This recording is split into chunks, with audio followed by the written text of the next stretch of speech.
नमो तस् भगवतो अरहतो सम्बुद्धस्स। नमो तस् भगवतो अरहतो सम्मा सम्बुद्धस्स। नमो तस् भगवतो अरहतो सम्मा सम्बुद्धस्स। अवसर पर धर्मदेशना का आयोजन किया गया। आज के इस अवसर पर क्योंकि हम जानते हैं कि तथागत गौतम बुद्ध ने अलग अलग विषय पर धर्मदेशना दी है जो मानव के कल्याण के लिए, सुख के लिए और जानने और समझने के लिए महत्वपूर्ण है। चूंकि हम जानते हैं कि भिक्खु भिक्खुनी है, उपासक और उपासिकाएं हैं, इनके जीवन में कुछ महत्वपूर्ण बातें सीखने के योग्य उन्होंने पूरी तरह से बताने की कोशिश की और उसी चीजों को हम अपने दैनिक जीवन में किस तरह से आचरण में उतार कर जाना जा सकता है, यह समझना बहुत ही अनिवार्य है। और इसलिए प्रकृति में बहुत सारे जीव पाए जाते हैं और उन जीवों के अलग अलग गुण धर्म होते हैं। और इसलिए तथागत गौतम बुद्ध ने कहा कि कोई भिक्खु है, भिक्खुनी है या उपासक उपासिका है जो अपने जीवन में उन गुण धर्मों को जानते हुए, समझते हुए वह कैसे अरहत पद को प्राप्त होते रहते, तो उनके क्या क्वालिटीज होनी चाहिए, क्या उनके गुण धर्म होना चाहिए, इस बातों को जानने के लिए हमें यह एक महत्वपूर्ण मार्ग है कि इसे हम जाने, समझे और समझ करके उन चीजों को उतारने की कोशिश करें जिससे हम उनके क्वालिटी को जान सकते हैं। और इसलिए यह एक महत्वपूर्ण गुण धर्म है और इस गुण धर्म को बनाए रखने के लिए हमें जानना है कि कुछ कुछ ऐसे जीव हैं जिनके अंदर में कुछ खास क्वालिटी पाई जाती है, खास खास सद्गुण पाए जाते हैं, जो हमने पूर्व में भी कुछ जीवों के और कुछ प्रकृति के अंगों के सद्गुणों को हमने देखने की कोशिश की थी जो व्यक्ति के जीवन में भी सीखने लायक हैं, उतारने के योग्य हैं और उसे मानना भी चाहिए। तो आज हम सबसे पहले देखते हैं कि गधे में एक प्रकार का गुण होता है जो सब लोग जानते ही है कि यह गधा होता है, यह चलने वाला जीव है और वह जहां पर भी कूड़ा कचरा होता है या चौक में या चौराहों पर या गांव के दरवाजों पर या भूसे की ढेर पर लेटता है, वह कहीं पर भी लेट जाता है, लेकिन वे बेखबर नहीं सोता है, यानी वो कहीं पर भी लेट जाएगा, उसका स्वभाव गुण है कि वो कहीं पर भी लेट जाता है, लेकिन लेटने के बाद भी, आराम करने के बाद भी वह बेखबर नहीं सोता, मतलब वह सोते ही नहीं रहता बल्कि जागरूक बने रहता है। कहीं पर भी सो जाएगा, किसी भी कचरे में किसी भी जगह जाकर वह सो जाता है, लेकिन सोने के बावजूद भी वो बेखबर नहीं सोता। उसी तरह से कहा गया है कि जो अरहत होते हैं, जो साधक होते हैं, उन साधकों को चाहे वह चटाई हो, चाहे पत्ते की चटाई हो या काठ की चौकी हो या धरती पर कहीं पर भी वो आराम करते होंगे तो वे भी बेखबर नहीं सोना चाहिए। या जो इस पद को प्राप्त कर लेते हैं, उनकी ऊंची अवस्था हो जाती है तो वे बेखबर नहीं सोते, मतलब सोते ही नहीं रहते, सोकर भी जागरूक होते हुए दिखाई देते हैं। और इसलिए यह जानना हमारे लिए बहुत ही जरूरी है कि एक भिक्षु के अंदर या एक साधक के अंदर में भी इस तरह की क्वालिटी होना चाहिए, इस तरह के गुण धर्मों को पालन किया जाना चाहिए और वह जरूरी है। और इसीलिए तथागत गौतम बुद्ध के काल में और बहुत सारे ऐसे लोग थे जो इन नीति तत्वों का पालन करने की कोशिश करते थे। उन्होंने कहा जो श्रावक हैं वे भी वह इसी तरह का पालन करते हैं, इसी तरह की सोच को बनाए रखने की कोशिश करते हैं और वह लगातार जो है अपने आप को संयमित बनाते रहते हैं और अप्रमादी बिल्कुल भी नहीं होते। इस तरह का जीवन जीने की वह कोशिश करते हैं और यही चीजें व्यक्ति के आते ही रहनी चाहिए। फिर कहा गया कि आपने देखा होगा सभी लोगों ने कि मुर्गा बड़ा चर्चित है, सभी लोग जगह जगह मुर्गे को देखते रहते हैं, देर इज कॉल्ड चिकन, कि उसे देखते हैं। उसके अंदर भी 5 गुण पाए जाते हैं जो बहुत ही महत्वपूर्ण है जानने और समझने के लिए कि किस तरह के उनके गुण धर्म पाए जाते हैं। तो कहा गया कि मुर्गे के बारे में कि मुर्गा अपने ठीक समय पर सो जाता है। यानी आप संसार में कहीं कर भी मुर्गे को देखोगे तो आप ये पाओगे कि मुर्गा जो होता है वो सही समय पर सो जाता है। वैसे ही साधक लोगों ने या भिक्षुओं ने भी इस तरह की अपनी एक जीवनचर्या बनानी चाहिए और उन्होंने ठीक समय पर चैत्यों का, विहारों का या जहां पर भी साफ सफाई करनी होती है जहां रहते हैं तो ठीक समय पे साफ सफाई कर देनी चाहिए और ठीक समय पर उन्हें पानी देना चाहिए और भोजन ठीक समय पर कर लेना चाहिए। और यदि यह किया गया तो स्वाभाविक शारीरिक और मानसिक क्षमताएं या शारीरिक और मानसिक क्रियाएं संतुलित रूप से होने की पूरी संभावना हो सकती है। और इसलिए बुद्ध ने इन चीजों को एकांत में रहकर अपने आप को ध्यान के जानते हुए या उसका अभ्यास करने के लिए और एक स्थान पर शांत होकर अपने चित्त को एकांत में लगा करके ध्यान लगा करके उसे समझने की कोशिश करनी चाहिए। इसलिए सबसे एक महत्वपूर्ण बात होती है दैनिक जीवनचर्या को सुचारू रूप से चलाए रखने के लिए ठीक समय पर सो जाना। फिर कहा गया दूसरी एक महत्वपूर्ण क्वालिटी है मुर्गे की, कहा जाता है कि वो ठीक समय पर उठ जाता है। दूसरा महत्वपूर्ण गुण कि चाहे वह आपने देखा होगा भोर होते ही मुर्गे की आवाज आपको सुनाई दे सकती है जहां जहां पर भी ये पाए जाते हैं। और पहले के काल में जब इस दुनिया में घड़ी का या मोबाइल फोन का या टेक्नोलॉजी का आविष्कार नहीं हुआ था तब सुबह में ही लोग जान लेते थे, जब सुबह होती थी और सुबह होने के बाद में मुर्गा की चहचह की आवाज या मुर्गे की आवाज यदि लोगों को सुनाई दे तो लोग जान जाते थे, या पक्षियों की आवाज यदि सुनाई दे तो लोग जान जाते थे कि अब सवेरा हो चुका है। जब घड़ी और टेक्नोलॉजी का इतना आविष्कार नहीं हुआ था तब भी लोग सुबह होने का अंदाज लगा लेते थे, अर्थात ये मुर्गे की आवाज को सुनकर ही वह अंदाज लगाते थे। अर्थात कहा गया कि मुर्गा समय पर उड़ भी जाता है, ये उसके दूसरे गुण है। इसलिए कहा गया कि जो साधक होंगे, जो भिक्षु होंगे, उन्होंने भी समय पर उठकर अपने कार्य को करने की कोशिश करनी चाहिए। जैसे चैत्य हैं या जहां पर भी वो रहते हैं उसे ठीक समय पर अच्छी तरह से बनाए रखने के लिए, साफ सुथरा बनाए रखने के लिए उसका अभ्यास करने पर जोर देना और उसे करने की कोशिश करना कि यह इस प्रकार का एक अभ्यास है और इसे पूरी तरह से जोर देने के लिए हमें जानना चाहिए।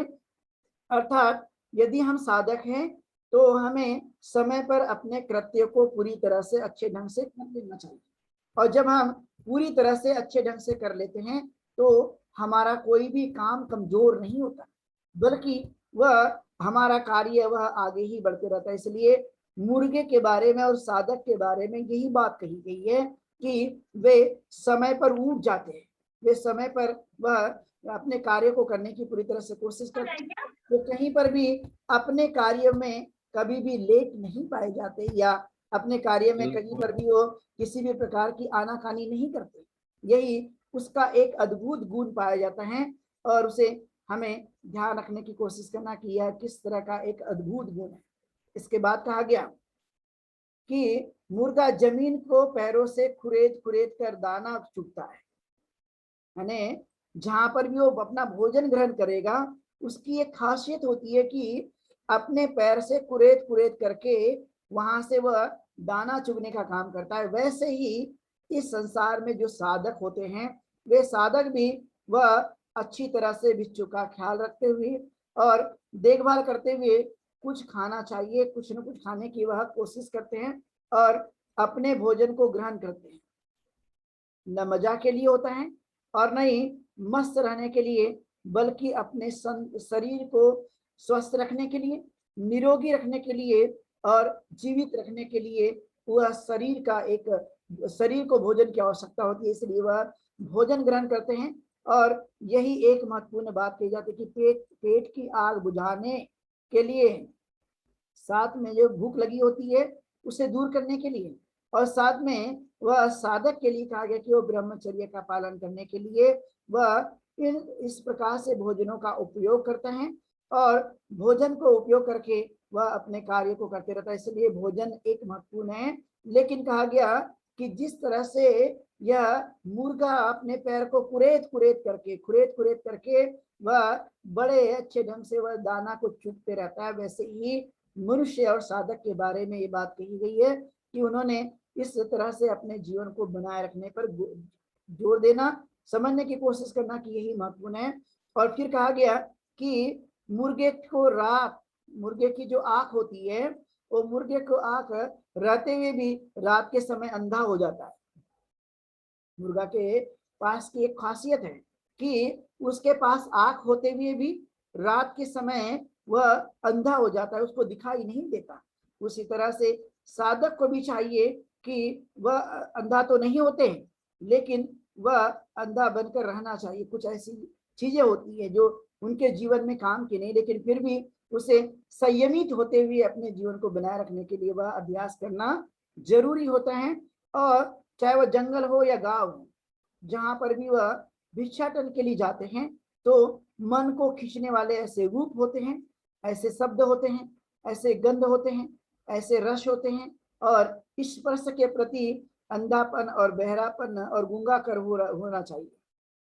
यानी ऐसे प्रसंग यदि मनुष्य के जीवन में निर्माण हो रहे हैं जिससे मनुष्य असंयमित हो जाता होगा, तो असंयमित होने के लिए नहीं बल्कि संयमित बनाए रखने के लिए अपने आप को अंधा ही मानना चाहिए। अर्थात अपने इंद्रियों पर काबू पाने के लिए या काबू रखने के लिए यही मुर्गे का एक महत्वपूर्ण गुण जानना चाहिए कि उसके पास आंखें रहते हुए भी उसे रात में दिखाई नहीं देता।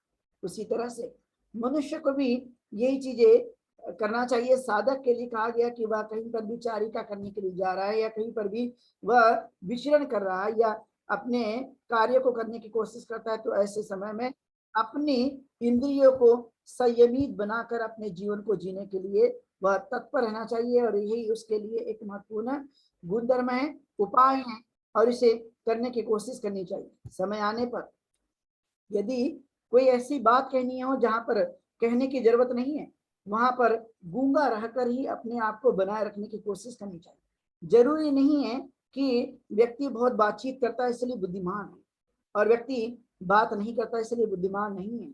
ये दोनों ही बातों में अलग अलग प्रकार का फर्क है। इसलिए जब समय आता है तो अवश्य ही हमने बोलना चाहिए। जब समय नहीं आता है, ऐसे समय में हमें शांत होकर सिर्फ अपने आप को गूंगे की तरह ही बना के रखने की कोशिश करनी चाहिए, जिस तरह से हम अभ्यास करने पर जोर देते हैं।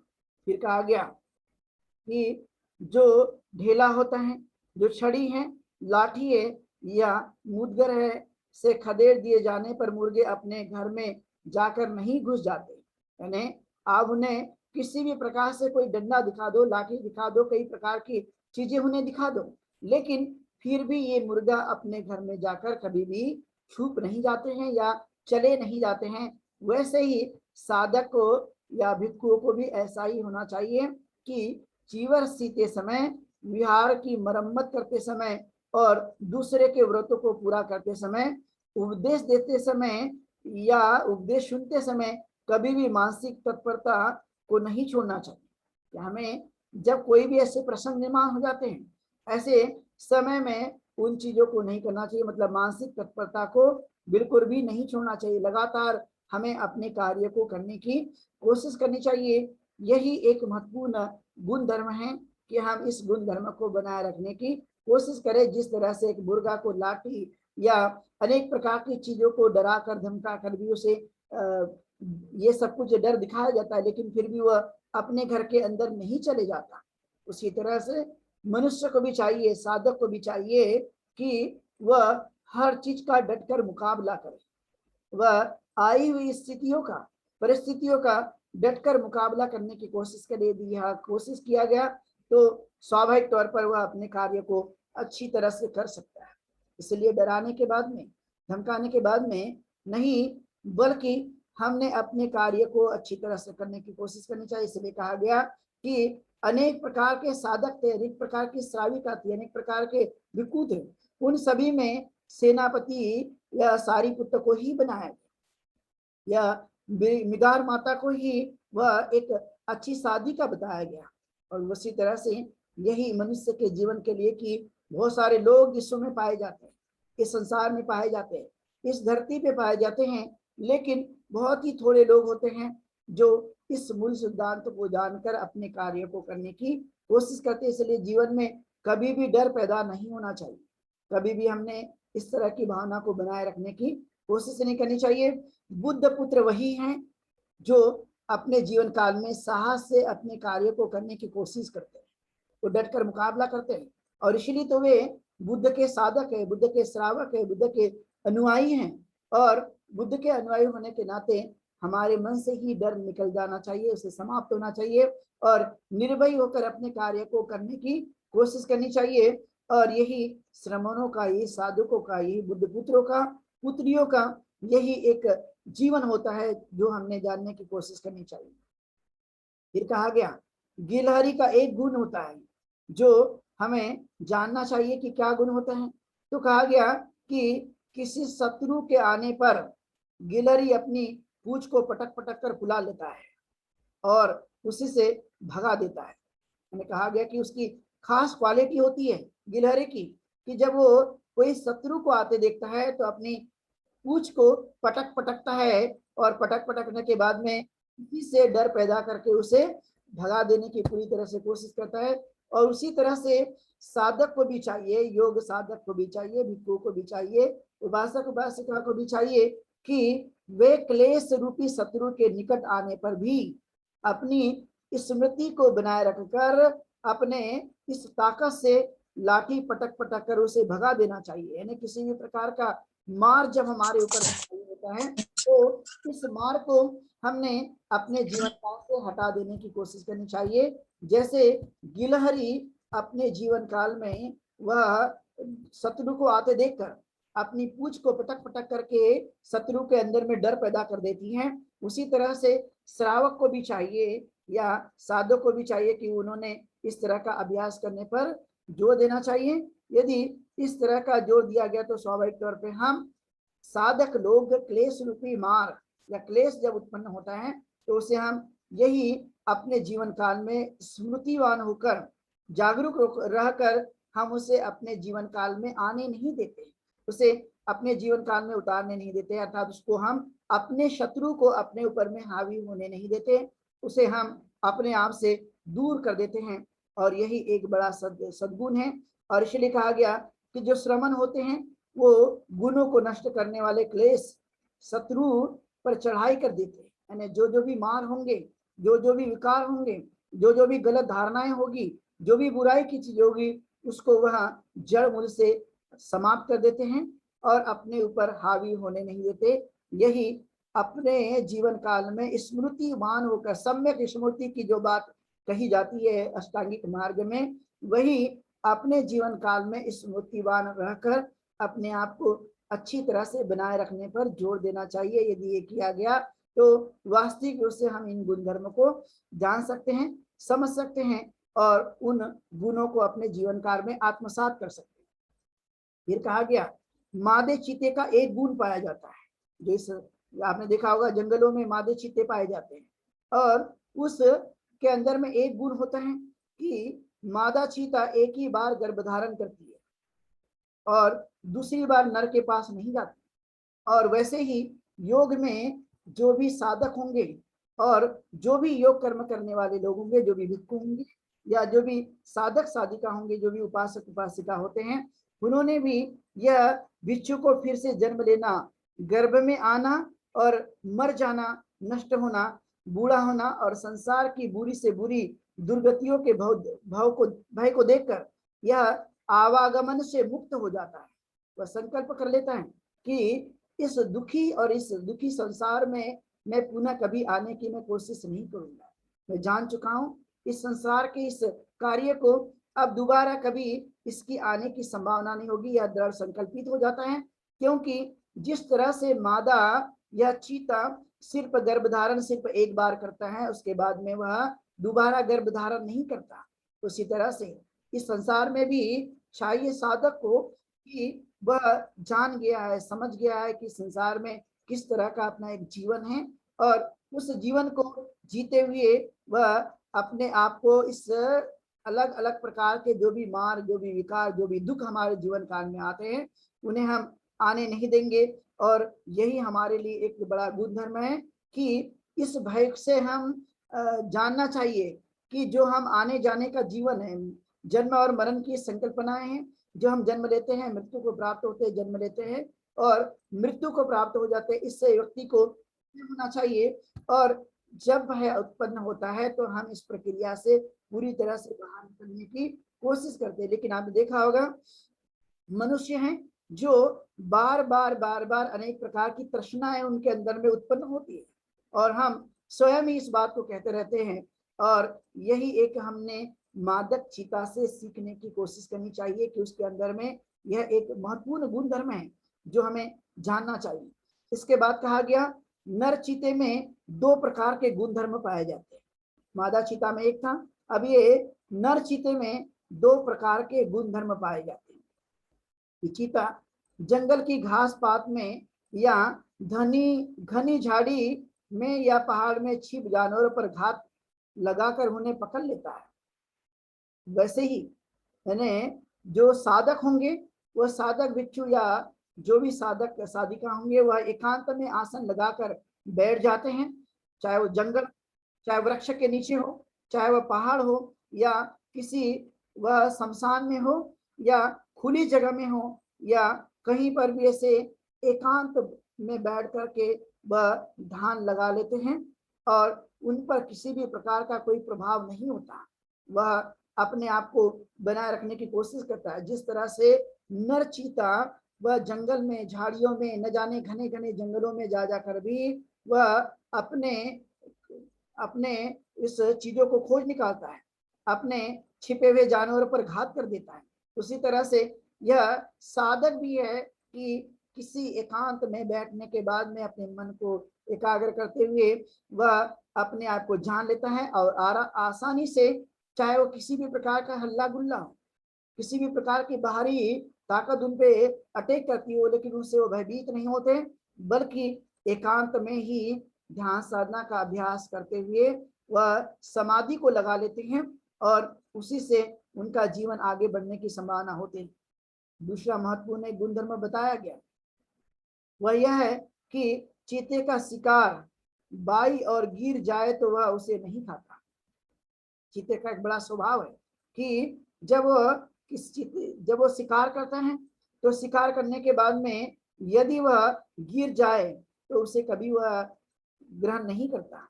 शिकार बाई और जो गिरा हुआ है उसे वह ग्रहण नहीं करता। वैसे ही साधक होते हैं कि वह बांस के देने पर या पत्ते के देने पर या फूल के देने पर या फल के देने पर, स्नान करने देने पर या मिट्टी के देने पर या चूने के देने पर या दवतन दे या जो हम दातून करते हैं या देने पर भी वह अनेक अनेक प्रकार के मुंह धोने के लिए, पानी देने पर या खुशामद करने के कारण वह झूठ सच कह या कई प्रकार के लालच और प्रलोभन देने के बाद भी वह अपने आप से अडिग रहते हैं। वह कभी किसी के इस तरह के प्रभाव में नहीं आते, वह अपने आप को बदल देते हैं और यही एक बड़ी ताकत है, एक बड़ी शक्ति है। और इसलिए इस शक्तियों को सही मायने में हमने उपयोग करते रहना, सही मायने में जानने की और समझने की कोशिश करना कि यही मनुष्य के जीवन के लिए सीखने लायक, दृढ़ संकल्पित होकर हम अपने कार्य को कर लेना चाहिए। और वह कार्य को करते हुए जब तक कोई चीज हमें दी न जाए तब तक हमें ग्रहण नहीं करते रहना चाहिए।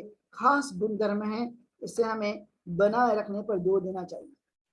फिर कहा गया कछुए के 5 प्रकार के गुण धर्म पाए गए थे, अर्थात कछुआ पानी का जीव है और पानी में ही रहता है। वैसे ही योग साधन करने वाले जो भी साधक हैं, सभी प्राणियों सभी मनुष्य की भलाई चाहते हैं और वे वैर भाव से रहित अनंत और व्याप्त मैत्री भाव को बनाए रखने की कोशिश करते हैं। ये संसार में आपने देखा होगा कि जो जीव जहां जन्मते हैं वहीं पर जीवन को जीने की कोशिश करते हैं। मनुष्य का स्वभाव पानी के अंदर जीने का नहीं है, लेकिन कछुए का स्वभाव उस पानी के अंदर जीने का है। लेकिन जहां जहां पर भी मनुष्य रहता है उस सभी जगह रहते हुए इस संसार में एक ही चीज अपने मन के अंदर आनी चाहिए कि मैं एक मनुष्य का जीव हूं और मनुष्य के जीवन को जीते हुए मैंने यही कार्य करना चाहिए कि मैं इस संसार में सभी लोगों के प्रति असीम प्रेम पैदा कर सकूं, सब लोगों के प्रति मैत्री का भाव बना सकूं, सब लोगों के साथ में यह करुणा का भाव बना सकूं और मैं सब लोगों का कल्याण कर सकूं। इसी भावना को हमें बढ़ाए रखने की हमें ज्यादा से ज्यादा कोशिश करना, यही एक महत्वपूर्ण सिद्धांत है। और फिर कहा गया कछुआ अपना सिर निकाल पानी में तैरता रहता है। जब वो सिर निकालता है तो पानी में तैरता है। यदि वह कोई उसकी ओर देखता है तो झट से गहरे पानी में डुबकी लगाकर गायब हो जाता है और वो इसलिए डुबकी लगाकर पानी में चले जाता है ताकि उसको कोई देख ना सके। और उसी तरह से जो साधक लोग होते हैं उन्होंने भी कि जो भिक्खु है, जो क्लेशों से के पास आने पर जब कोई ऐसी परिस्थिति निर्माण होती है तो ऐसी परिस्थिति आने पर झट से ही ध्यान के तालाब में गहरा गोता लगा लेना चाहिए। जब ऐसी कोई परिस्थिति आ जाए, ऐसे संकट का समय आ जाए तो ऐसे संकट की घड़ी में हमें अपने आप को बचाए रखने की हमने कोशिश करनी चाहिए। मुझे ये क्लेश फिर से देखना ना पावे, मुझे यह दुख फिर से उत्पन्न ना हो पाए, इसलिए हमें कोशिश करनी चाहिए। यानी वह दूसरों को आते देख करके अपने आप को इतना गहराई तक पहुंचा देता है, अपने आप को सिकोड़ लेते हैं और वह अपने शत्रु से बच जाता है। उसी तरह से व्यक्ति को चाहिए, साधक को चाहिए कि वह भी अपने आने वाली इस तरह की परिस्थितियों को ध्यान में रखते हुए जो हमारे जीवन काल में क्लेश उत्पन्न कर सकती है, दुख उत्पन्न कर सकती है, ऐसी भावनाओं से हमें बचे रहने की कोशिश करनी चाहिए, अपने आप को बचाए रखना चाहिए और झट से ही ध्यान की ओर आकर्षित होना चाहिए ताकि हम इस क्लेश रूपी जीवन से बच सके। फिर कहा गया कि कछुआ कभी कभी पानी से बाहर निकलकर अपनी देह सुखाता है और उसका स्वभाव है कछुए का कि वो पानी में तो रहता है, लेकिन कई बार ऐसा होता है कि वह पानी से बाहर निकलकर धरती पर रहते हुए वह अपने आप को सुखाने की कोशिश करता है। अपने आप को वह पानी जो जीवन जीता है पानी का, उससे वह बाहर निकालकर अपने आप को एक आरामदायक स्थिति में पहुंचाने की वो कोशिश करता है। वैसे ही साधक को चाहिए कि वह भी, चाहे वो खड़े होते होंगे, चाहे वो टहलते होंगे या किसी भी प्रकार के कार्य को करते होंगे, अपने मन के ऊपर में किसी भी प्रकार के क्लेश का, किसी भी प्रकार की मार का प्रभाव नहीं होना चाहिए। इसे हमें समझना चाहिए कि इसमें किसी भी प्रकार का कोई प्रभाव ना हो सके और इसलिए पूरा हमें जोर देने के लिए कोशिश करनी चाहिए। यही एक महत्वपूर्ण सिद्धांत है। फिर कहा गया कछुआ पृथ्वी को खन करके एकांत में घर बनाता है। पृथ्वी पे रहने के बाद में वह पृथ्वी के अंदर में अपना खोद करके, खुदाई करके अपना घर बनाता है और एकांत में रहने की कोशिश करता है। उसी तरह से साधक को भी चाहिए कि लाभ और सत्कार और प्रशंसा से दूर हटकर शून्य एकांत, चाहे वह जंगल हो, चाहे वह पर्वत हो या कंदरा हो या ऐसे जहां पर भी उसको स्थान मिलता है वहां जाकर के एकांतवास में अपने आप को वैसे तैयार करने की कोशिश करनी चाहिए और अपने आप पर होने वाले बाहरी प्रभाव को बचाए रखने की कोशिश करनी चाहिए। यही एक अद्भुत ताकत है, यही एक असीम क्षमता है जिसे हमें बनाए रखने की कोशिश करनी चाहिए, जिससे हमारा चित्त समाधि की तरफ आकर्षित हो सके और उसे उस ओर वो जा सके। इसके बाद कहा गया कि कछुआ बाहर चलते रहने पर भी जब किसी को देख लेता है या कोई खटका पाता है तो अपने सारे अंगों को अपने भीतर समेट कर अपनी रक्षा करने के लिए चुपचाप पड़ जाता है। ये उसकी खासियत है कछुए की कि बाहर में जब वो धरती पे पाया जाता है तो धरती पे पाए जाने के बाद में जब उसको कोई आने का कोई आभास हो जाए किसी भी प्रकार का तो सारे अंगों को अपने वह छुपा लेता है। अंदर छुपाने के बाद में अपनी वह रक्षा कर लेता है, चुपचाप एक जगह पड़ा रह जाता है। कोई भी नहीं समझ पाता कि यहाँ पर यह कोई कछुआ नाम की चीज होगी, ऐसा कोई भी जान नहीं पाता था अपनी रक्षा। उसी तरह से व्यक्ति को भी चाहिए कि हमें अपने सारे अंगों को भीतर समेट करके जिस तरह से कछुआ अपनी रक्षा कर लेता है उसी तरह साधक को भी चाहिए कि चाहे वो रूप हो, चाहे वह शब्द हो, चाहे वह गंध हो या रस हो, चाहे स्पर्श हो, सभी प्रकार के प्रलोभन आने पर अपनी इंद्रियों के द्वार पर संयम का पर्दा रख देना चाहिए। और इस तरह से श्रमण जीवन का, साधक जीवन का उन्होंने रक्षा करने पर जोर देना चाहिए। यह एक अद्भुत ताकत है जो हमें अपने जीवन काल में बनाए रखने पर कहीं ना कहीं या सुरक्षा करने के लिए, रक्षा करने के लिए सहायक बन जाती है। इसलिए हमें पूरी तरह से अपने आप को बनाए रखने की कोशिश करना। इसलिए आपने देखा होगा कछुए की जो खोपड़ी होती है वह काफी मजबूत होती है, चाहे उसके ऊपर में किसी भी प्रकार का कोई भी चीज चले जाता है तो वह उसको मार नहीं सकता। और इसलिए वह अपने अंदर सारे अंगों को जब वह रख लेता है तो कोई भी बाहर की ताकत उसे मार नहीं पाएगी, उसे नष्ट नहीं कर पाएगी।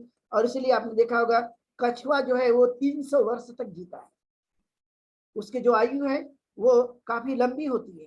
वह कई सालों तक, कई दीर्घ सालों तक जीवन जीने की कोशिश करता है, सैकड़ों सालों तक वह जीवन को जीने की कोशिश करता है। उसी तरह से हमें अपने आप को या कछुए की भांति बनाए रखने की कोशिश करनी चाहिए। जो उसके लक्षण है उसे हमें ध्यान देना चाहिए।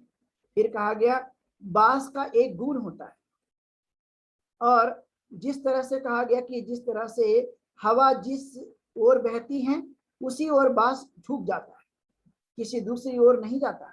वैसे ही योग साधक जो भी होते हैं, जो साधक है, भिक्षु है, वह अपने 9 अंगों वाले बुद्ध के उपदेश के अनुसार ही अपने बर्ताव चाहिए, उसके प्रतिकूल ही नहीं बल्कि उसके अनुसार ही अपने आप को बनाए रखने की कोशिश करनी चाहिए। जिस तरह से हवा जिस ओर चले जाती है बांस भी उसी ओर झुक जाता है, बंबू उसी ओर झुक जाता है। उसी तरह से यह साधक को भी चाहिए कि तथागत गौतम बुद्ध के इस गुणों के कारण जो 9 गुण बताए गए हैं उस 9 गुणों के आधार पर ही अपने आप को बनाए रखने की कोशिश करनी चाहिए, न कि उनके प्रतिकूल अपने आप को बनाए रखना चाहिए। यही एक महत्वपूर्ण बात है, यह एक सिद्धांत है जिसे हमें ध्यान में रखना चाहिए। फिर कहा गया धनुष का एक गुण होता है। हमने देखा कि धनुष यह महत्वपूर्ण है, जो युद्ध के समय में काम आती है, अपनी रक्षा करने के समय काम आती है। तो उसका एक गुण पाया जाता है। वे क्या गुण है? अच्छी तरह नाप जोक करके छिला धनुष खींचने पर दोनों छोर से नौ जाता है, यानी धनुष को दोनों ओर से उसको हमें बनाना होता है और उसको डंडे की तरह डाट नहीं होता, वह डंडे की तरह नहीं होता बल्कि उसको बहुत ही स्मूथ दोनों किनारे पर आ जाए, इसलिए उसको स्मूथ बनाया जाता है, उसको पतला बनाया जाता है ताकि वो दोनों किनारे पर आसानी से जा सके। उसी तरह से चाहिए कि योग साधक वाले जो भी होंगे, जो भी साधक हैं, उन सभी साधकों को चाहिए कि वे निश्चित ही अपने ऊपर में बिजली या जो भी बाहर का जो भी आचरण आवरण होगा वह उसके प्रति नष्ट ना होते हुए कम से कम अपने आप को चाहिए कि वह सही बनाए रखने की कोशिश करे, अर्थात उसके अंदर भी सॉफ्टनेस या जिसे नम्र कहते हैं वो स्वभाव उसके अंदर बनना चाहिए ताकि वह सभी पे एक सकारात्मक प्रभाव डालने की कोशिश कर सके और अपने आप को सही रूप से वह बना सके। यही एक महत्वपूर्ण सिद्धांत है। और इसलिए कहा जाता है संसार में कि जो धीर पुरुष होते हैं वे ऐसा झुक जाए जैसे बांस के समान मुलायम हो जाते हैं, और मुलायम होने से वह एक प्रकार से वह झुक जाने की संभावना होती है, न जाता है, वह नम्र हो जाता है और किसी के विरुद्ध खड़ा ना हो, वही श्रेष्ठ समझा जाता है। अर्थात इस संसार में वही आदमी श्रेष्ठ है जो व्यक्ति सही मायने में नम्र है, जो सही मायने में अपने चित्त को सही जगह लगाने की कोशिश करता है, वही एक प्रकार से नम्र है। इसलिए इस चीजों को जानने और समझने की हमें कोशिश करना। फिर कहा गया कौवे के दो गुण होते हैं जो हम अक्सर देखा करते हैं। वे क्या गुण हैं? तो बताया गया कि कौवा सदा चकित और सावधान रहता है। आप देखेंगे तो वह हमेशा ही सावधान और चकित होता है। वैसे ही साधक को चाहिए कि वे भी हमेशा अपनी इंद्रियों को वश में किए हुए बड़ा संयम होना चाहिए। वह सदा अपने आप को अनुकूलित बनाए रखनी चाहिए और जितना हो सके तो सावधान बने रहना चाहिए। किसी भी प्रकार की गलतफहमी में नहीं आना चाहिए। यदि यही कार्य किया गया कि जिस तरह से कौवा बहुत ही सावधान होता है, उसी तरह से मनुष्य को भी चाहिए, साधक को भी चाहिए, भिक्खु भिक्खुनी, उपासक उपासिका को भी चाहिए कि वे सावधानी से अपने आप सावधानी पूर्वक अपने कार्य को करने की कोशिश करें, अर्थात सावधान बने रहें। यही एक मूलभूत कर्तव्य है, इसे बनाए रखने की कोशिश करनी चाहिए। फिर कहा गया कि कुछ भोजन पाने पर कौवा अपनी जात बिरादरी को भुलाकर ही खाता है। यानी कौवे की एक खासियत है कि जो भी भोजन उन्हें मिल जाता है, जो भी भोजन होगा, वे अपने समूह के सारे लोगों को इकट्ठा करके ही भोजन को ग्रहण करने की कोशिश करता है। ये कौवे की एक खासियत है। उसी तरह से चाहिए कि जो भी साधक होते हैं, वे सभी साधकों को चाहिए कि वे भी मिलजुल कर ही भोजन ग्रहण करने की कोशिश करें, जिससे किसी को भी कोई दुख उत्पन्न ना हो, कोई भी भूखा न रह सके, बल्कि सभी लोग आसानी से भोजन को ग्रहण कर सके। जिस तरह से कौवे के अंदर भी ये सद्गुण पाया जाता है कि वो भोजन करते समय सभी को बुला करके भोजन को करने की पूरी तरह से कोशिश करते हैं। यही चाहिए कि तपस्वी के पाने पर जिस भोजन को लोग मुझे भेंट करते हैं, वह आपस में बांटकर ही अपने को ग्रहण करना चाहिए। व्यक्ति ने अकेले ही ग्रहण नहीं करनी चाहिए। हमें चाहिए कि जो भी हमें प्राप्त होता है, उस प्राप्त होने के बाद में सभी लोगों ने मिलजुल कर खाना चाहिए। मिलजुल कर ही भोजन को ग्रहण करनी चाहिए।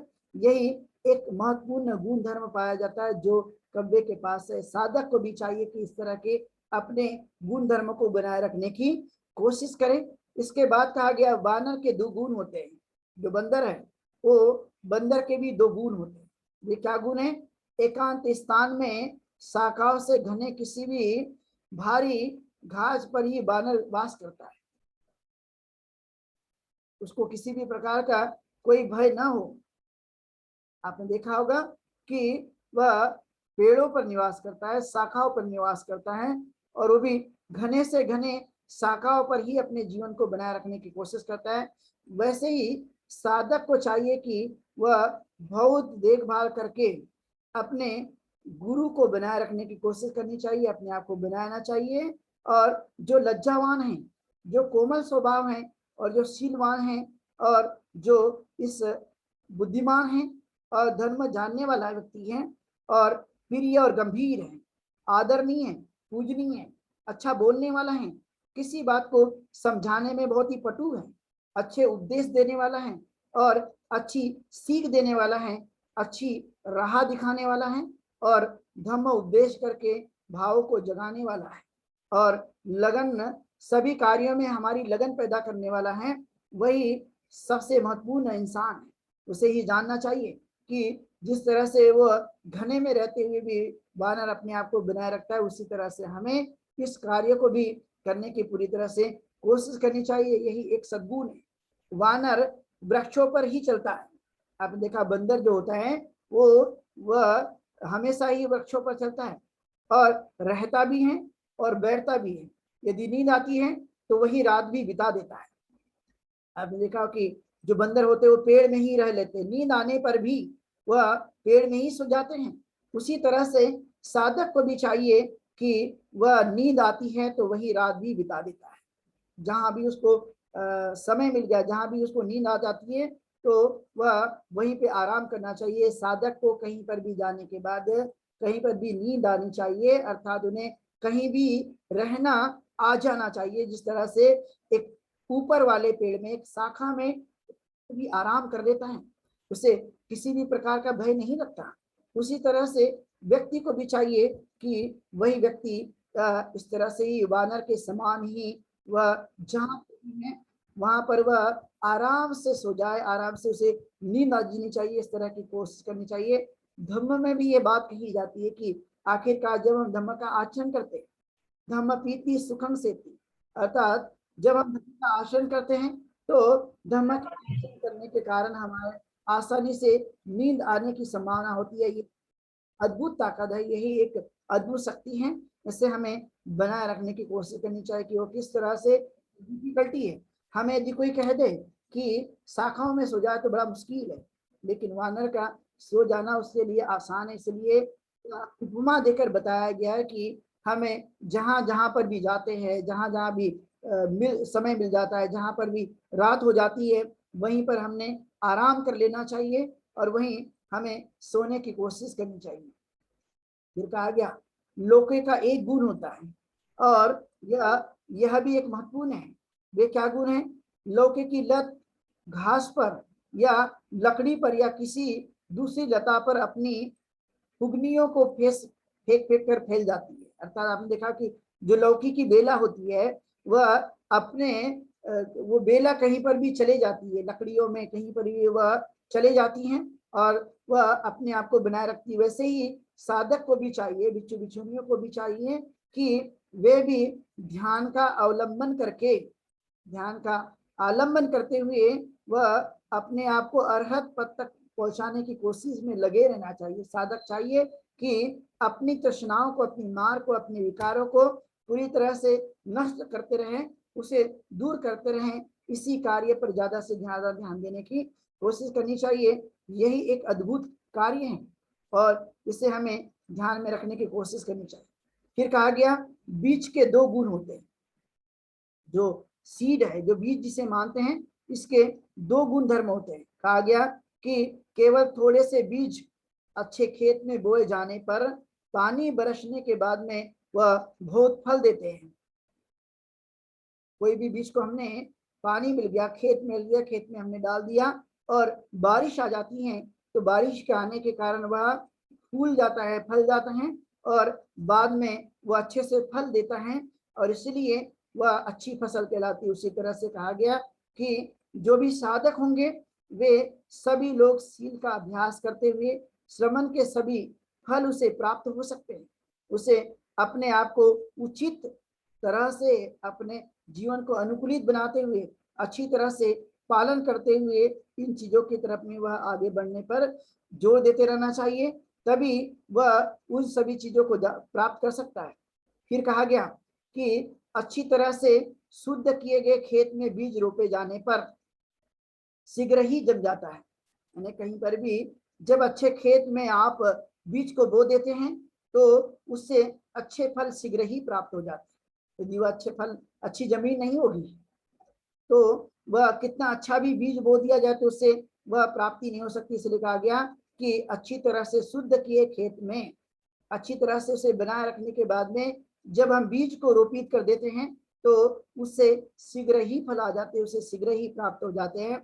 उसी तरह से जब साधक एकांत में अपने आप को शुद्ध चित्त से संयमित होकर अपने स्मृतिवान बनाए रखने की जब कोशिश करते हैं तो इस खेत में जब वह बीज रोपित होता है तो सही मायने में उसे भी शीघ्र ही फल प्राप्त होता है, शीघ्र ही अच्छी चीजें प्राप्त होती है, शीघ्र ही वह अपने जीवन को अच्छी तरह से व्यतीत करता है।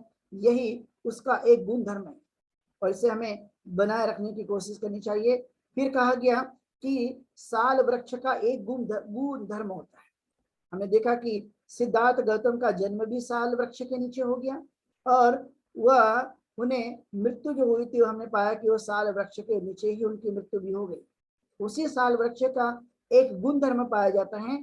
तो वो क्या गुण धर्म है? साल वृक्ष पृथ्वी से नीचे 100 हाथ और उससे भी अधिक बढ़ता जाता है। जो उसकी क्वालिटी है, उसके सद्गुण है कि साल वृक्ष जो है जमीन से बहुत ऊंचाई पर चले जाता है, वैसे ही वो ऊपर की तरफ बढ़ता है। और वैसे ही साधक को भी चाहिए कि वह चारों साम फल जो कहा गया है, जिसे हम यह सगदागामी, अनागामी और श्रोतागामी, सगदागामी, अनागामी और अरहत पद की जो बात कहते हैं कि इस तरह के फल भी उन्हें प्राप्त हो जाते हैं। श्रमण सभी धर्म यानी शून्यगार, जहाँ कहते हैं एकांत में रहते हुए भी वो सब कुछ जान लेते हैं। और यही एक साल वृक्ष का एक महत्वपूर्ण गुण धर्म है कि वह पृथ्वी से ऊपर की ओर बहुत ही लंबा वह बढ़ते जाता है, वह अपनी वृद्धि करते जाता है और अपने आप को बनाए रखने की कोशिश करता है। उसी के साथ साथ कहा गया कि नाव के 3 गुण धर्म बताए जाते हैं कि नाव जिससे एक छोर से दूसरे छोर की ओर हम लोग आगे बढ़ जाते हैं, और वह नाव ही है जो हमें एक स्थान से दूसरे स्थान पर ले जाने की कोशिश कराते हैं। तो इसे हमें जानना चाहिए कि नाव के क्या 3 गुण धर्म है। इसे हमें समझना चाहिए कि अनेक प्रकार की लकड़ियों को जोड़कर नाव तैयार की जाती है, जो बहुत लोगों को पार कर घाट से इस घाट से उस घाट पर लेकर चली जाती है। बनती है नाव लकड़ियों से, वह लकड़ियों के मिल जाने पर उसके जोड़ को, लकड़ियों के जोड़ से ही नाव तैयार की जाती है, और वही नाव एक स्थान से दूसरे स्थान पर ले जाने की पूरी तरह से हमारी सहायता करती है। उसी तरह से साधक भी पाए जाते हैं कि उनका जो आधार है वो शील, व्रत, नियम इत्यादि अनेक प्रकार के इस सभी चीजों को अपने जीवन में उतारते हुए इस भवसागर को पार कर लेते हैं, इस संसार रूपी जीवन को पूरी तरह से पार कर लेते हैं और वह अच्छे से जीवन यापन करने की कोशिश करते हैं। इसलिए यह एक महत्वपूर्ण गुणधर्म है। नाव गजरते हुए तरंगों और बड़े बड़े भंवरों के वेग को सहती है। आपने देखा हो कि जो नाव होती है वो बड़े बड़े भंवरे नदी में जब पाए जाते हैं या जल में पाए जाते हैं, या जब तरंगे, बड़ी बड़ी तरंगे भी उठ जाती हैं, उन सभी चीजों को काटते हुए वह एक स्थान से दूसरे स्थान चली जाती है। उसका एक प्रमुख गुणधर्म है। उसी तरह से व्यक्ति को भी चाहिए कि वे अपने क्लेश को और अपने यश प्रशंसा को, पूजा वंदना को और कुलों की निंदा या प्रशंसा, सुख या दुख, ऐसे अपमान और सम्मान, अनेक प्रकार के दोषों को, तरंगों के वेग को सह लेना चाहिए।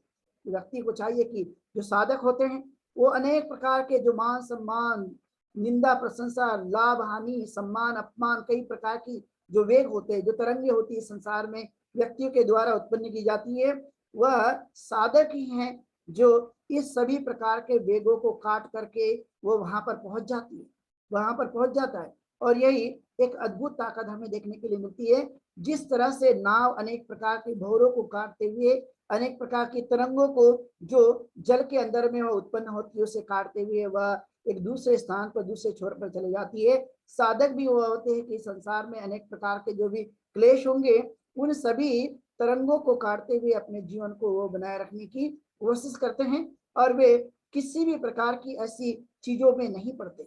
जो आदमी इन सभी चीजों में नहीं पड़ते, वही आदमी इस संसार को, जिसे भवसागर कहते हैं, इस भवसागर को ही वे पार कर देते हैं और पार करके अपने आप को बनाए रखने की कोशिश करते हैं। यही एक महत्वपूर्ण बात कही जाती है। फिर है कि नाव अथाह समुद्र में तैरती है, अनंत अपार और गंभीर गहरा जोशों से वह गरजता हुआ, और न जाने कितनी सारी ऐसी मछलियां हैं, ऐसे कितने सारे जीव हैं जो समुद्र में पाए जाते हैं, लेकिन फिर भी वह गहरे से गहरे समुद्र में अथाह इस समुद्र के उस पानी को काटते हुए नाव उस पे तैर कर वह चलते रहती हैं। उसी तरह से साधक को भी चाहिए कि वह 4 आर्य सत्यों का, जो कि हमारे लिए बहुत ही महत्वपूर्ण है, उसे जीवन में समझते हुए, उसको जानते हुए, उसको अपने जीवन काल में इस प्रकार के जो 12 जो प्रतीत समुत्पाद की जो कड़ी, उसे हमें अपने आप में उतारते हुए जानते हुए कि 4 प्रकार का जो आर्य सत्य बताया गया है, दुख का कारण है और दुख दूर करने का, जिसे हम कहते हैं कि यह निरोध किया जा सकता है, और जो निरोध करने का उपाय है जिसे हम अष्टांगिक मार्ग मानते हैं, उसका पालन करते हुए हम अपने जीवन को अच्छी तरह से बना सकते हैं। और इस संसार में जो भी दुख होगा उस दुखों को भी हम पूरी तरह से नष्ट कर सकते हैं। और इसलिए ये एक महत्वपूर्ण गुण धर्म पाया जाता है। फिर कहा गया पतवार का एक गुण धर्म है। आपने देखा होगा जो पतवार पाई जाती है, पतवार जो रस्सी, चमड़े का बंधन और लड़ाक को धारण करता है। यानी आपने देखा कि वह रस्सी है जो चमड़े का बंधन होता है, जो उसे बांध दिया जाता है। नए नए चीजों से अभी अलग अलग प्रकार की चीजें बनाई जाती है, लेकिन वह उस समय के पतवार के बारे में कहा गया कि रस्सी है, चमड़े के जो बंधन है उससे वह धारण किया होता है। और उसी तरह से चाहिए कि जो साधक होते हैं वो साधक को भी चाहिए कि बाहर से जाते समय, लौटते समय या देखते समय या जो भी कुछ हम लोग कार्य करते हैं वह अच्छी तरह से अपने आप को स्मृतिवान बनाए रखते हुए, चाहे वह किसी भी प्रकार का कोई भी कार्य करता हो तो गलत कार्य को तरफ में आगे नहीं बढ़ना चाहिए, यानी गलत कार्य को बिल्कुल भी नहीं करनी चाहिए। अच्छी तरह से जानते हुए और समझते हुए ही उन कार्य को करने के लिए हमें तत्पर रहना चाहिए। फिर कहा गया कर्णधार के 3 गुण होते हैं। जो कर्णधार हैं उसके 3 गुण बताए गए जिसे हमें जानना है कि कर्णधार रात दिन हमेशा लगातार अप्रमत्त हो तत्परता से नाव को रास्ते पर ले जाता है। यानी वह लगातार रात दिन एक करते हुए अपने उस कार्य को करते रहता है। उसी तरह से साधक को भी चाहिए कि वह दिन रात हमेशा लगातार अप्रमत्त होकर, यानी प्रमादी जीवन ना जीते हुए बल्कि अप्रमादी होकर अपने जीवन को जीते हुए अपने चित्त को सही मार्ग पर ले जाने के लिए प्रयास करते रहना चाहिए। यह एक दिन का कार्य नहीं है, यह लगातार अनेक दिनों तक इस कार्य को जब हम करते रहते हैं तभी वह अच्छे होने की संभावना पाई जाती है। इसलिए कोई भी कार्य, कोई भी साधक एक दिन में अपने कार्य को नहीं कर सकता, बल्कि वह लगातार अपने कार्य को वह करते रहने की पूरी तरह से कोशिश करते रहना चाहिए। यही एक महत्वपूर्ण कार्य जो हमें बनाए रखता है। और फिर कहा गया कि कर्णधार को यह बात मालूम रहती है कि उसे कहाँ खतरा है और कहाँ नहीं। यानी जो भी हम कार्य करते हैं तो उसे सचेतता आ जाती है कि हमें कहाँ खतरा होगा और कहाँ नहीं। उसी तरह से साधक को भी चाहिए कि वह जान लेता है कि क्या कुशल है, क्या अकुशल है, क्या पुण्य है, क्या वह पाप है। यह सभी चीजें को वह जान देता है और निर्दोष होकर क्या बुरा है, क्या अच्छा है, क्या भला है, क्या बुराइयां हैं, ऐसे कई चीजों को जान लेता है। और उसी तरह से उन चीजों को जान करके अपने चित्त को सही जगह लगाने की पूरी तरह से कोशिश करता है। और इसलिए यह भी एक महत्वपूर्ण गुणधर्म है। इसके बाद बताया गया केवट का एक गुणधर्म है कि वह किस तरह का गुणधर्म है कि केवट ऐसा विचारता है, ऐसा सोचता है कि मैं तलब से इस नाव पर काम करता हूँ। उसको लगता है कि मैं कितने सालों से इस नाव पर काम करता हूँ और इसी नाव की बदौलत मुझे खाना और कपड़ा मिलता है। मुझे सुस्ती नहीं करनी चाहिए, किंतु मुझे अपने कार्य को करने की कोशिश करनी चाहिए। उसी तरह से अपने साधक को भी चाहिए कि वह यह जानता है कि मुझे अपना स्वयं का ख्याल रखना है। मनुष्य ने अपना ख्याल रखना है, जिससे वह एक केवट अपनी तत्परता के साथ वह जानता है कि नाव की वजह से ही मुझे खाना मिलता है, नाव की वजह से ही मुझे कपड़ा मिलता है। तो जिन चीजों से मुझे जीने का अवसर प्राप्त होता है तो मैं उस कार्य को पूरी तरह से करना चाहिए और निरंतर अपने कार्य को करते रहना चाहिए। यानी एक प्रकार का कहा गया कि उसका रुचि बनना चाहिए, उसका छंद हो जाना चाहिए, वह छंद समाप्त नहीं होना चाहिए। इस तरह के एक मनुष्य के जीवन के लिए भी जरूरी है कि मेरा शरीर 4 महाभूतों से मिलकर बना है और जब मैं जानता हूं कि मैं यह तत्व का एक मेरा अस्तित्व है तो अपने चित्त को सही मार्ग पर लगा करके उसे एकाग्र करने की पूरी तरह से कोशिश करना और जानना कि मैं इस प्रकार के जो कुछ भी मेरे जीवन में प्रमादी जो गुण आते हैं या जन्म मुझे बार बार मिलते रहता है तो मैं इसे कैसे दूर करने की मैं कोशिश करूंगा। ये भाव हमारे मन में उत्पन्न होते रहना चाहिए। जैसे केवट के मन में एक भाव उत्पन्न होते रहता है कि वह सिर्फ ये जानता है कि इसी की वजह से मेरी रोजी रोटी चलती है, इसी की वजह से मैं खाना खाता हूँ, इसी की वजह से मुझे जीवन जीने का अवसर प्राप्त होता है, चाहे वो कपड़ा हो या अनेक प्रकार की सामग्रियां, इसी से मुझे प्राप्त होती है। और इसलिए मैंने भी यही चिंतन मनन करना चाहिए कि मुझे ये चीजें प्राप्त हुई है तो मैं अपने चित्त को सही मार्ग पर ले जाऊंगा। मेरा अस्तित्व 4 महाभूतों का बना हुआ है, और जब मेरा अस्तित्व ही 4 महाभूतों का बना हुआ है तो मैं इसको सही मानकर सही जीवन को जीकर मैं इसको करने की मैं कोशिश करूंगा, और ये अद्भुत ताकत मैं अपने जीवन काल में बनाए रखने के लिए कोशिश करूंगा। यह भाव हमेशा ही हमारे जीवन काल में बनते रहना चाहिए, और इसे हमें जीवन काल में उतार रखने की कोशिश करनी चाहिए। अंतिम में बताया गया कि यही मनुष्य का एक बड़ा गुण धर्म है, और इस गुण धर्म को बनाए रखने की पूरी तरह से कोशिश करना कि ये किस तरह का एक अपना अस्तित्व है, और इस अस्तित्व के आधार पर ही हम जानते कि क्या क्या ऐसे अस्तित्व होंगे जिनके कारण हमें ये चीजें प्राप्त होते रहती है। और जब ये चीजें हमारे जीवन काल में प्राप्त होते रहती है तो आपने देखा कि ये इतने सारे जीव जंतु, इस तरह से प्रकृति के कई सिद्धांत, कई चीजें ऐसी हैं जो जीवन काल में अपनाने के योग्य हैं, जानने के योग्य हैं, समझने के योग्य हैं, और वह अपने जीवन काल में उतारने के योग्य है। और जब इन चीजों को हम जानते हैं, समझते हैं, तो स्वाभाविक तौर पर हम इसे उतार भी सकते हैं, बशर्ते हैं अपने आपकी आदतों को बनाए रखना।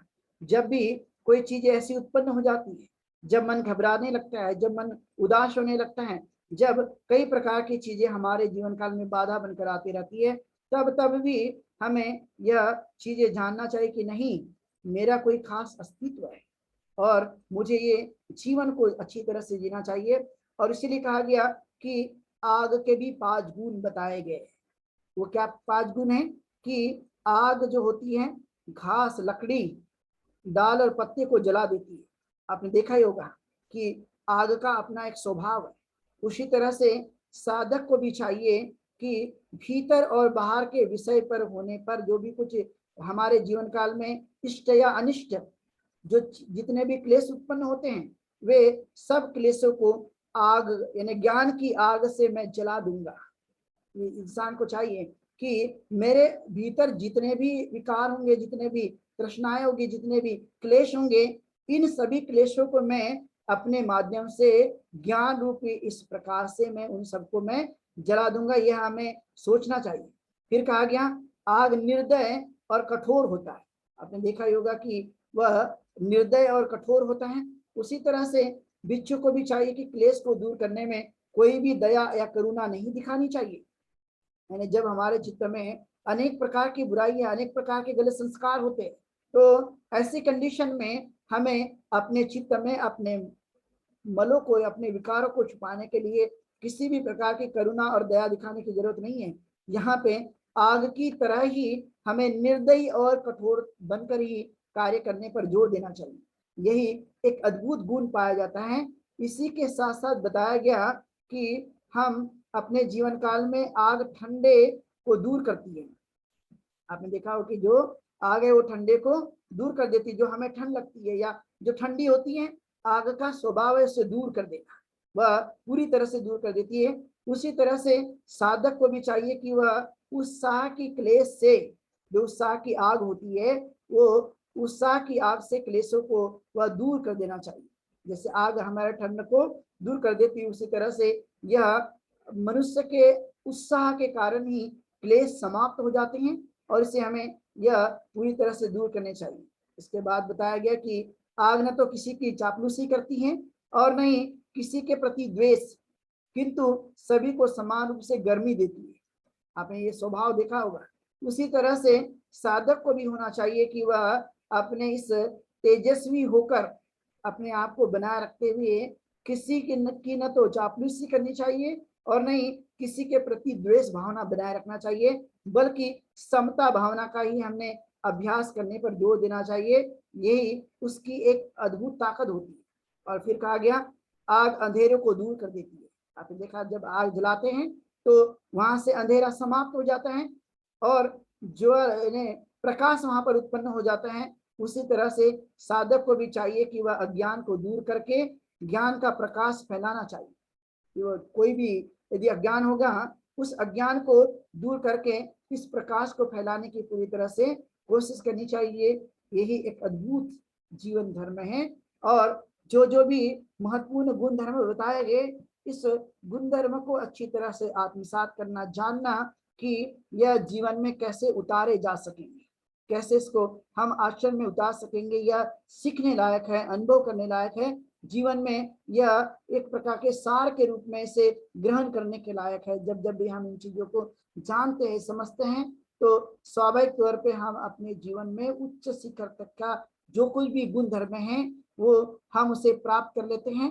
सर्वोच्च जीवन की अवस्था को हम प्राप्त कर सकते हैं, यही एक गुण धर्म है। और इसलिए हर चीज से कुछ न कुछ व्यक्ति को सीखते रहना चाहिए, कुछ न कुछ जानते रहना चाहिए, कुछ न कुछ समझने की कोशिश करनी चाहिए। तो आज की देशना में जो कि मनुष्य और इस संसार में जितने भी प्रकृति के अंग है, उन प्रकृति के अंगों में कुछ न कुछ गुण धर्म है, और वो गुण धर्म जो कि जीवों में, और वही गुण धर्म एक साधक के रूप में यदि होते हैं तो वह किस तरह से अपने आप को अच्छा बना सकता है। अरहत को, यह अरहत के अंदर इस तरह के गुण धर्म पाए जाते हैं, उनका चित्त इस तरह से बन जाता है। तो यही हमें अभ्यास करने पर जोर देना चाहिए, यही एक उत्तम जीवन मार्ग है जो हमने जानने और समझने की कोशिश की। तो आज की देशना को आप सभी लोगों ने सुना है, मैं सबके प्रति मंगल कामना व्यक्त करता हूँ। आप सुखी बने, दीर्घायु हो, ऐसी ढेर सारी मंगल कामना व्यक्त करते हुए यहीं पर रुकता हूँ और धर्म पालन गाथा से आज की देशना को यहीं पर विराम देंगे। सब पाप सकरणं कुशल स उपसंपदा सचित परियोदपनं एतं बुधान साधनं धम्मं चरे सुचरिता नतं चारे सुखं सेति असमे लोके परमे च न तावता धम्मधरो यावता बहुभाषते सुत्वानं पश्यति सवे धम्मधरो धम्मं न पमज्जति नति मे शरणं में शरणं कर एते सवजेना नति में शरणं गय्यं धम्मो में शरणं गरं एते न सवजेन वतुते नति में शरणं गय्यं संघो में शरणं गरं एते न सवजेन वतुते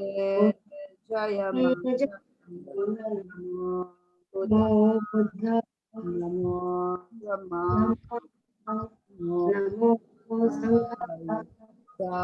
साधु साधु।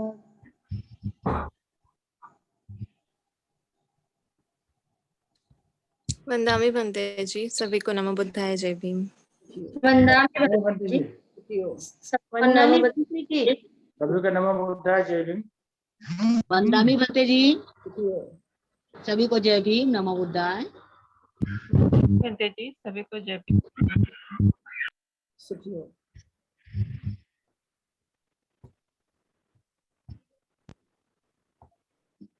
सुखी हो।